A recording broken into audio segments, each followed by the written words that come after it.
Assalamualaikum warahmatullahi wabarakatuh. Shalom, namo buddhaya, salam kebajikan. Halo teman-teman, pada kesempatan kali ini kami dari kelompok 3 akan membahas sebuah materi yang berjudul Linguistik Transformasional dan Aliran-aliran Sesudahnya. Untuk mengetahui apa saja linguistik transformasional dan aliran-aliran sesudahnya, simak video rekan-rekan saya berikut.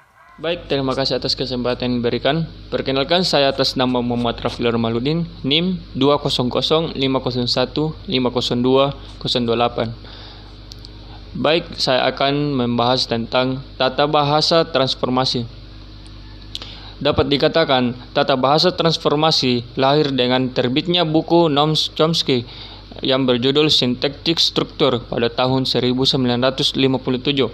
Yang kemudian diperkembangkan karena adanya kritik dan saran dari berbagai pihak. Nama yang dikembangkan untuk model tata bahasa yang dikembangkan oleh Chomsky ini adalah Transformational Generative Grammar, tetapi dalam bahasa Indonesia disebut tata bahasa transformasi atau tata bahasa generatif. Menurut Chomsky, salah satu tujuan dari penelitian bahasa adalah untuk menyusun tata bahasa dari bahasa tersebut. Bahasa dapat dianggap sebagai kumpulan kalimat yang terdiri dari deretan bunyi yang mempunyai makna. Maka kalau begitu, tugas tata bahasa haruslah dapat menggambarkan hubungan bunyi dan arti dalam membentuk kaidah-kaidah yang tepat dan jelas. Setiap tata bahasa dari suatu bahasa menurut Chomsky adalah merupakan teori dari bahasa itu tersendiri. Dan tata bahasa itu harus memenuhi dua syarat, yaitu pertama, kalimat yang dihasilkan oleh tata bahasa itu harus dapat diterima oleh pemakai bahasa tersebut sebagai kalimat yang wajar dan tidak dibuat-buat. Kedua, tata bahasa tersebut harus berbentuk sedemikian rupa sehingga satuan atau istilah yang digunakan tidak berdasarkan pada gejala bahasa tertentu saja, dan semuanya ini harus sejajar dengan teori linguistik tertentu. Sekian dari saya, dilanjutkan oleh rekan saya. Terima kasih. Sejalan dengan konsep Lenyu dan Parol dari De Saussure, maka Chomsky membedakan adanya kemampuan atau kompetens dan perbuatan berbahasa atau performance. Kemampuan adalah pengetahuan yang dimiliki pemakai bahasa mengenai bahasanya, sedangkan perbuatan berbahasa adalah pemakaian bahasa itu sendiri dalam keadaan yang sebenarnya. Dalam tata bahasa generatif ini, maka yang menjadi objeknya kemampuan tersebut. Meskipun perbuatan berbahasa juga penting, dan yang perlu dan menarik bagi seseorang peneliti bahasa adalah sistem kaidah yang dipakai sebelum cara untuk membuat kalimat yang diucapkannya. Jadi, tata bahasa harus mampu menggambarkan kemampuan si pemakai bahasa untuk mengerti kalimat yang tidak terbatas jumlahnya, yang sebagian besar barangkali atau belum pernah didengar atau dilihatnya. Pada dasarnya, setiap kita mengucapkan aku kalimat, kita telah membuat kalimat. Yang berbeda dari sekian banyak kalimat yang pernah kita ucapkan atau kita tuliskan, kemampuan seperti ini yakni membuat kalimat-kalimat baru. Disebut aspek kreatif bahasa. Dengan kata lain, menurut aliran ini, sebuah tata bahasa hendaknya terdiri dari sekelompok kaidah yang tertentu jumlahnya, tetapi dapat menghasilkan kalimat yang tidak terbatas jumlahnya. Hal ini dapat kita bandingkan dengan kemampuan dalam mengalihkan bilangan. Setiap orang yang telah menguasai perkalian 0 sampai 9 tentu akan dapat mengalihkan perkalian lain. Contohnya, 19 kali 37 atau 125 kali 4319. Kemampuan untuk mendapatkan jawaban yang benar bukanlah karena dia telah pernah melihat atau melakukan perkalian tersebut, melainkan kaidah perkalian 0 sampai 9 telah dia kuasai. Terima kasih kepada moderator yang telah memberikan saya kesempatan. Di sini saya akan melanjutkan materi dari rekan saya sebelumnya. Seperti sudah disebutkan di muka bahwa tata bahasa transformasi lahir bersamaan dengan terbitnya buku Syntactic Structure pada tahun 1957. Teori yang dikemukakan dalam buku ini sering disebut dengan nama tata bahasa transformasi klasik. Adanya sambutan yang berupa kritik dan saran atas kekurangan yang ada dalam teori ini menyebabkan munculnya lagi buku Chomsky pada tahun 1965 yang bernama Aspect of the Theory of Syntax. Dalam buku ini, Chomsky telah menyempurnakan teorinya mengenai sintaksis dengan mengadakan beberapa perubahan yang prinsipil.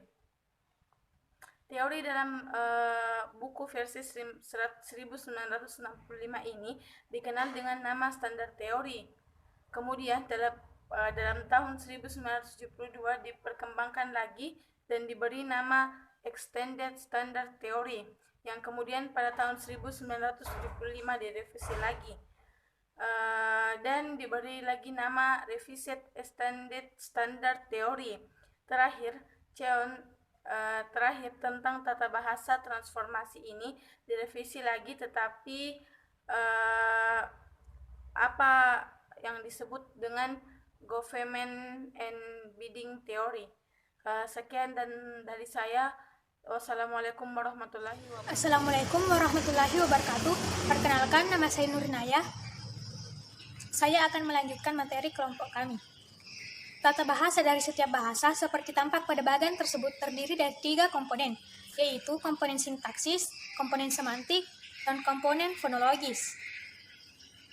Hubungan antara ketiganya adalah input pada komponen semantik adalah output dari subkomponen sintaksis yang disebut subkomponen dasar. Sedangkan input pada komponen fonologis merupakan output dari subkomponen sintaksis yang disebut subkomponen transformasi. Komponen sintaksis merupakan sentral dari tata bahasa karena komponen ini yang menentukan arti kalimat dan komponen ini pula lah yang menggambarkan aspek kreativitas bahasa. Untaian awal ataupun input awal mengalami kaidah pencebangan untuk kemudian mengalami kaidah-kaidah subkategorisasi. Kaidah-kaidah subkategorisasi ini menghasilkan pola-pola kalimat dasar dan deskripsi struktur untuk setiap kalimat yang disebut penanda frasa dasar. Inilah yang menjadi unsur-unsur struktur batin atau deep struktur. Leksikon merupakan daftar morfem beserta keterangan yang diperlukan untuk penafsiran semantik, sintaksis, dan fonologi. Walaupun belum diketahui dengan jelas bentuk leksikon itu, tetapi keterangan seperti jenis kata, unsur yang dapat mendahului dan mengikutinya di dalam kalimat, abstrak atau tidak, haruslah tercantum di dalam leksikon ini. Kaidah transformasi mengubah struktur batin yang dihasilkan oleh kaidah-kaidah kategorisasi menjadi struktur lahir. Karena struktur batin ini telah memiliki semua unsur yang diperlukan untuk interpretasi semantik dan fonologis, maka kalimat yang berbeda artinya akan mempunyai struktur batin yang berbeda pula. Perbedaan arti biasanya tercermin di dalam perbedaan morfem, urutan morfem, dan jumlah morfem yang digunakan. Ada kalimat yang jumlah morfemnya sama, bunyi dan urutannya sama, tetapi mempunyai arti yang berbeda. Kalimat-kalimat yang meragukan seperti ini tentu memiliki struktur yang berbeda. Perkenalkan, nama saya Andi Kartika Ramadhani. Baiklah, saya akan melanjutkan materi sebelumnya. Komponen semantik memberikan interpretasi semantik pada deretan unsur yang dihasilkan oleh subkomponen. Sebuah morfem dapat digambarkan dengan memberikan unsur makna atau ciri semantik yang membentuk arti morfem itu. Umpamanya kalau kata ayah dan ibu kita bandingkan dengan pensil dan kursi, maka dapat kita ingat kata ayah dan ibu mempunyai ciri-ciri semantik atau makhluk, sedangkan kata pensil dan kursi tidak memiliki ciri itu atau lazim disebut memiliki ciri semantik makhluk. Adapun contohnya yaitu yang pertama, ayah suka makan durian, 2 ibu suka makan durian, 3 pensil suka makan durian. Oleh karena itu kita dapat menerima kalimat 1 dan kalimat 2, tetapi kita tidak dapat menerima kalimat 3 dan 4. Kenapa kalimat 3 dan 4 itu tidak diterima? Karena kata kerja makan hanya bisa dilakukan oleh kata benda yang mempunyai ciri semantik dan tidak dapat dilakukan oleh yang berciri semantik makhluk. Komponen fonologi memberikan interpretasi fonologi pada deretan unsur yang dihasilkan oleh kaidah transformasi. Dengan memakai kaidah fonologi, deretan unsur tadi dapat diucapkan. Tidak sama dengan tata bahasa strukturalis yang berusaha mendeskripsikan ciri-ciri bahasa tentu, maka tata bahasa transformasi dan tata bahasa sama dengan tata bahasa tradisional yang berusaha mendeskripsikan ciri-ciri kesemestaan bahasa. Lalu karena pada umumnya teori tata bahasa dipakai untuk mendeskripsikan kaidah-kaidah bahasa Inggris, maka kemudian ketika para pengikut teori ini mencoba untuk menggunakannya terhadap bahasa-bahasa lain, timbullah berbagai masalah. Apa yang tadinya sudah dianggap kaidah universal ternyata tidak universal. Karena itu usaha-usaha perbaikan telah dilakukan oleh para bekas murid atau bekas aliran ini. Umpamanya yang dilakukan oleh kaum semantik generatif, aliran tata bahasa kasus, dan aliran tata bahasa relasional. Sini saya akan menjelaskan mengenai semantik generatif. Menjelang dasar 170-an, beberapa murid dan pengikut Chomsky antara lain Postan, Lakoff, McCauley, dan Kiparsky sebagai reaksi terhadap Chomsky memisahkan diri dari kelompok Chomsky dan membentuk aliran sendiri. Kelompok Lakoff ini kemudian terkenal dengan sebutan kaum semantik generatif. Mereka memisahkan diri karena ketidakpuasan terhadap teori guru mereka, bahwa semantik mempunyai eksistensi yang lain dari sintaksis, dan bahwa struktur batin tidak sama dengan struktur. Menurut teori generatif, struktur semantik dan sintaksis bersifat homogen, dan untuk menghubungkan kedua struktur itu cukup dengan kaidah transformasi saja, tidak perlu dengan bantuan kaidah lain, yakni kaidah sintaksis dasar, kaidah proyeksi, dan kaidah fonologi. Seperti yang diajarkan oleh Chomsky, sudah seharusnya semantik dan sintaksis diselidiki bersama sekaligus, karena keduanya adalah satu.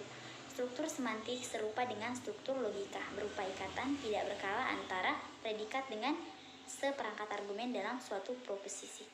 Umpamanya, pada kalimat nenek minum kopi dapat dirumuskan menjadi minum atau nenek kopi. Jadi proposisi kalimat itu mempunyai predikat berargumen dua.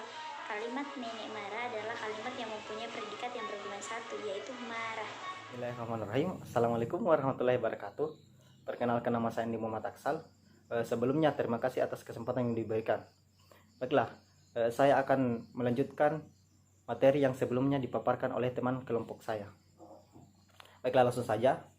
Menurut teori semantik generatif, argumen adalah segala sesuatu yang dibicarakan, sedangkan predikat itu semua yang menunjukkan hubungan perbuatan, sifat, kisah, dan sebagainya. Jadi, dalam menganalisis sebuah kalimat, teori ini berusaha mengabstraksikan predikatnya dan menentukan argumennya. Dalam mengabstraksikan predikat, teori ini berusaha untuk menguraikannya lebih jauh, sampai diperoleh predikat yang tidak dapat diuraikan lagi, yang disebut inti predikat. Contoh yang diberikan oleh McCauley terhadap kata kill dalam kalimat bahasa Inggris, John killed Harry, yang memperoleh cause John, come about be dead, dalam kurung Harry. Paralel dengan predikat dalam bahasa Indonesia, membunuh sama dengan menyebabkan, dalam kurung X, menjadi mati, dalam kurung Y. Beginilah teori yang diajukan oleh kaum semantik generatif dalam usaha menganalisis struktur dan struktur semantik untuk memperbaiki teori tata bahasa generatif informasi. Baiklah, sekian. Assalamualaikum warahmatullahi wabarakatuh. Assalamualaikum warahmatullahi wabarakatuh. Baik, saya akan melanjutkan materi selanjutnya, yaitu tata bahasa kasus.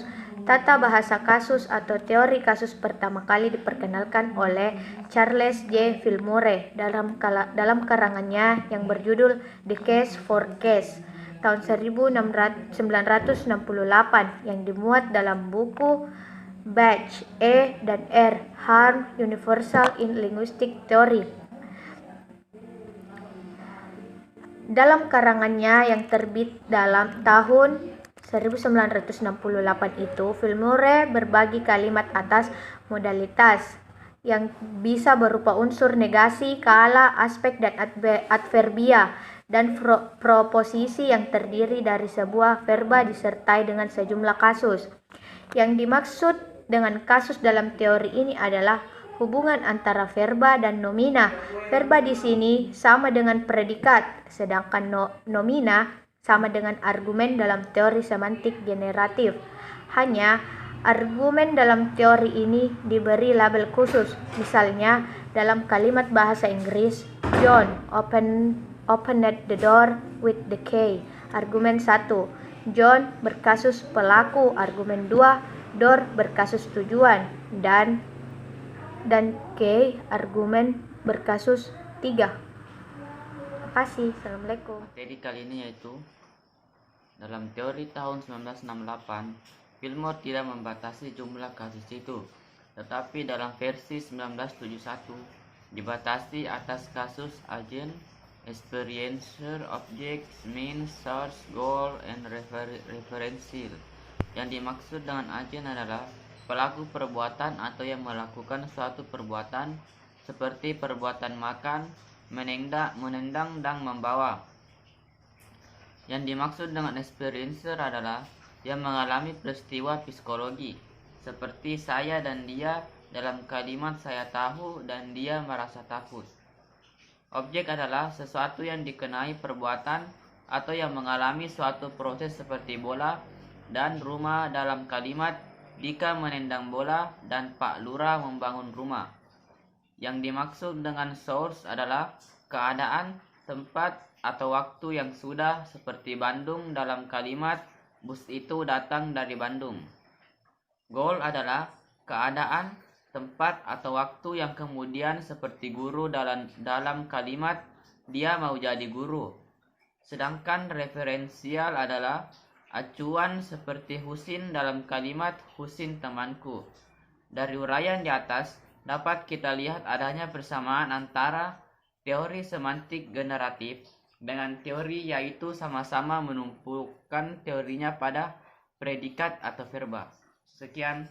Assalamualaikum warahmatullahi wabarakatuh. Perkenalkan, nama saya Nurul Najifa, NIM 20050015017. Saya akan menjelaskan mengenai tata bahasa relasional. Tata bahasa relasional muncul pada tahun 1970-an.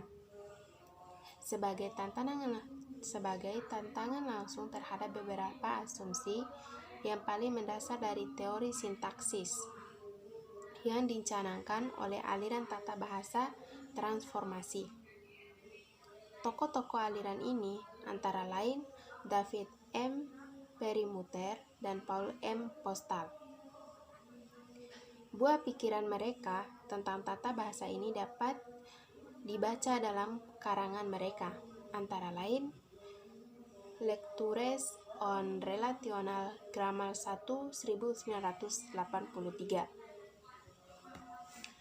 Sama halnya dengan tata bahasa transformasi, tata bahasa prasional juga berusaha mencari kaidah kesemestaan bahasa. Dalam bel ini, tata bahasa relasional atau TR banyak menyerang tata bahasa transformasi TT. Karena menganggap teori-teori TT itu tidak dapat diterapkan pada bahasa-bahasa selain struktur kalimat aktif-pasif dengan kedudukan fungsi-fungsi subjek, objek langsung atau OL, dan objek tak langsung atau OTL.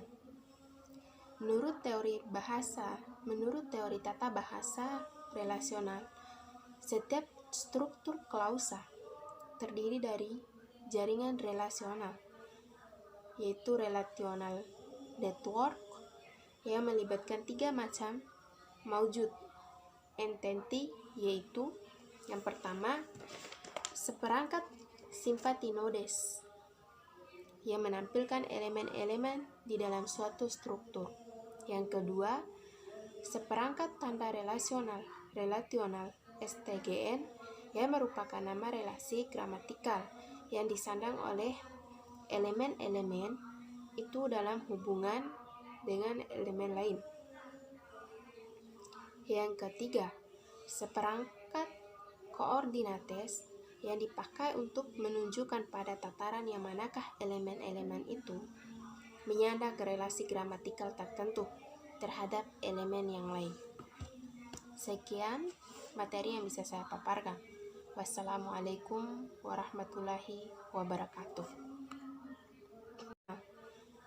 Yaitu relational network yang melibatkan 3 macam maujud entity, yaitu yang pertama, seperangkat simpati nodes yang menampilkan elemen-elemen di dalam suatu struktur. Yang kedua, seperangkat tanda relasional STGN yang merupakan nama relasi gramatikal yang disandang oleh elemen-elemen itu dalam hubungan dengan elemen lain. Yang ketiga, seperangkat koordinates yang dipakai untuk menunjukkan pada tataran yang manakah elemen-elemen itu menyandang relasi gramatikal tertentu terhadap elemen yang lain.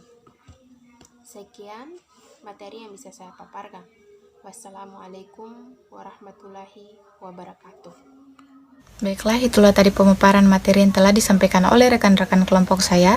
Selanjutnya, saya akan membacakan kesimpulan dari materi tersebut. Dunia ilmu termasuk linguistik bukan merupakan kegiatan yang statis, melainkan merupakan kegiatan yang dinamis, berkembang terus sesuai dengan filsafat ilmu itu sendiri, yang selalu ingin mencari kebenaran yang hakiki. Begitulah linguistik struktural, lahir karena tidak puas dengan pendekatan dan prosedur yang digunakan linguistik tradisional dalam menganalisis bahasa.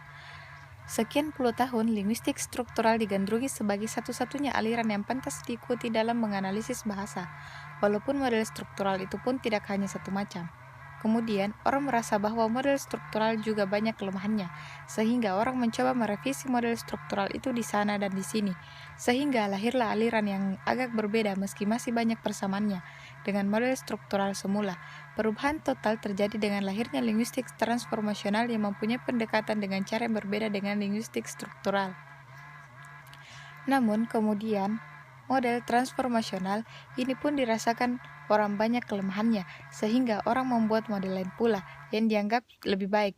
Misalnya model semantik generatif, model tata bahasa kasus, model tata bahasa rasional, dan model tata bahasa stratifikasi. Baiklah, mungkin sudah cukup. Saya sebagai moderator dan mewakili rekan-rekan kelompok 3 memohon maaf yang sebesar-besarnya apabila ada kesalahan pada pembuatan video kali ini. Dan jika ada kebenaran, itu datangnya dari Allah Subhanahu wa Ta'ala. Jika kalian merasa video ini bermanfaat bagi kalian, silakan berlangganan pada channel ini dan berikan like, komen, dan share kepada teman-teman kalian. Akhirul kalam, saya ucapkan banyak terima kasih. Wassalamualaikum warahmatullahi wabarakatuh.